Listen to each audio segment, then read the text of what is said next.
సాగు చేసిన భూములకే రైతు భరోసా, 10 ఎకరాల వరకే పెట్టుబడి సాయం, తెల్ల రేషన్ కార్డు లేని రైతులకు నెలాఖరులోగా రుణమాఫీ. ఈ తెల్ల రేషన్ కార్డు ఉన్న వాళ్ళకి కూడా కాలేదు ఇంకా ఇప్పటిదాకా. ఏమవుతుంది? రైతు బంధు గోవింద గోవింద. మనం గతంలో చాలాసార్లు అనుకున్నాం రైతు భరోసా అనేది కేవలం బోగస్. అయిపోయింది, ఇక మన రైతుల పని అయిపోయింది, ముచ్చటే ఒడిచిపోయింది. వీళ్ళు ఏమని చెప్పిర్రు, ఎన్ని ముచ్చట్లు చెప్పిర్రా.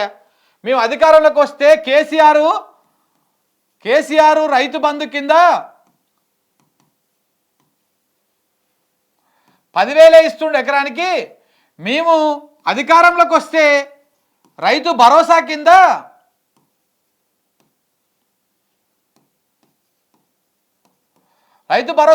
15,000 ఇస్తాం ఎకరానికి అన్నాడు.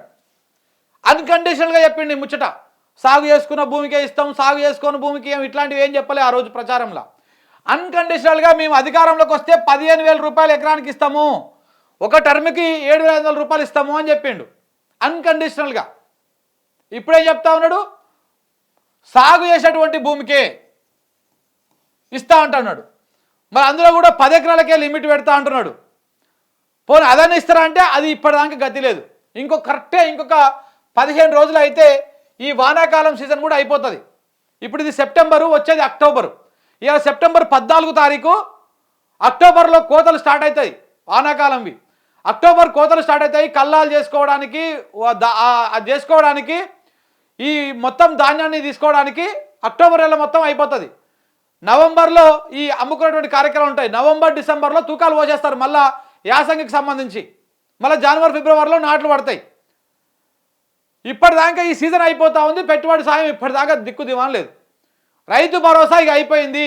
ఎన్నికలకు ముందు, పార్లమెంట్ ఎన్నికలకు ముందు నేను చాలాసార్లు మొత్తుకున్నా, పార్లమెంట్ ఎన్నికల్లో కాంగ్రెస్ పార్టీ ఓడిపోతే, కాంగ్రెస్ పార్టీకి ఓటు వేయకపోతేనే మనకు రైతు బంధు కానీ, రైతు బీమా కానీ, ముసలోళ్ళ పింఛన్లు పెరగడం కానీ, ఆడోళ్లకు 2,500 రూపాయలు రావడం కానీ ఇవన్నీ వస్తాయి. కాంగ్రెస్ పార్టీకి మళ్ళీ మనం ఓట్లు వేస్తాం అనుకో 100% ఇవేవి రావు అని చెప్పేసి నేను గతంలో కూడా చెప్పిన. ఎందుకంటే ప్రభుత్వం ఆల్రెడీ ఏర్పడింది, రాష్ట్రంలో ఏర్పడేది ప్రభుత్వం వచ్చినాక ఇక్కడ మళ్ళీ మనం అదే పార్టీకి మళ్ళీ జరిగినటువంటి ఎన్నికల్లో ఓట్లు వేసినామంటే వాళ్ళకు భయం ఉండదు. రేపు రాష్ట్రంలో ఉప ఎన్నికలు వచ్చినానికి అంతే పరిస్థితి. మళ్ళీ మనం కాంగ్రెస్ పార్టీకి వేస్తాం అనుకో వచ్చేటి కూడా సకారావు. రేపు వచ్చే ఎండాకాలంలో కరెంటు కోతలు, రకరకాల సమస్యలు వస్తాయి. అదే కనుక మనం కాంగ్రెస్ పార్టీని వచ్చే ఉప ఎన్నికల్లో ఓడించి దానికి బుద్ధి చెప్పినామనుకో మిగతా ఏ పార్టీలకన్నా వేసుకోరు ఓట్లు. చెప్పినామనుకో ఏమవుతుంది, అప్పుడు కడుపులో భయం పెట్టుకుంటుంది అధికార పార్టీ. పెట్టుకొని అరే మమ్మల్ని ఓడగొట్టిర్రు ఒక దెబ్బకే, సంవత్సరం లోపల ఇంత వ్యతిరేకత వచ్చింది అని చెప్పేసి ఏం చేస్తారు, కడుపులో భయం పెట్టుకొని జర్రా నేల మీద నిలబడి పాలన చేస్తారు. ఇప్పుడు మొత్తం ఆకాశంలో తేలుతుర్రు రేవంత్ రెడ్డి గారు, వాళ్ళ మంత్రివర్గం, సహచర మంత్రులందరూ కూడా ఆడ ఆకాశంలో తేలుతూ ఉన్నారు. సంచుల మీదే కూర్చుంటారు తప్ప నేల మీదకి వస్తలేరు వాళ్ళు. సో కాబట్టి మనం నేల మీదకి దింపాలంటే వచ్చేటువంటి ఏ ఎన్నికలైనా, స్థానిక సంస్థల ఎన్నికలు కావచ్చు, లేకపోతే ఉప ఎన్నికలు కావచ్చు, ఇంకే ఎన్నికలైనా కానీ 100% కాంగ్రెస్ పార్టీకి బుద్ధి చెప్పాలి ప్రజలు. లేకపోతే కష్టమవుతుంది. ఇంకా మనం ఈ మాత్రం మాట్లాడడానికి అవకాశం ఉండదు. ఇక మరీ దారుణమైనటువంటి పరిస్థితులు ఉంటాయి.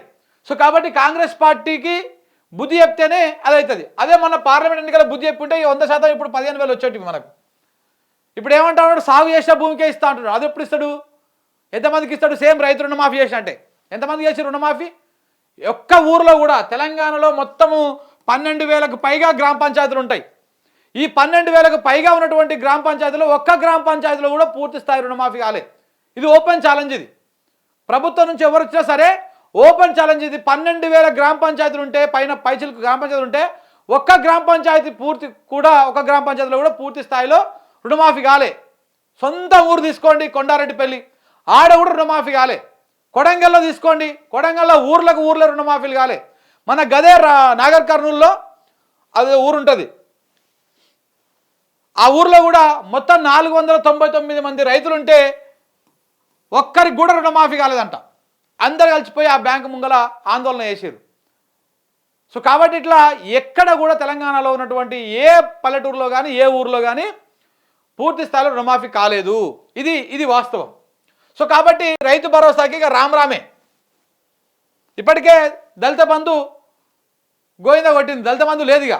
ఇప్పుడు రైతు భరోసా కూడా అయిపోయినట్టే కథ. 10 ఎకరాలు ఉన్నటువంటి వాళ్ళకే రైతు భరోసా అంట. ఇది మళ్ళీ అది కూడా సాగు చేసినటువంటి భూములకే.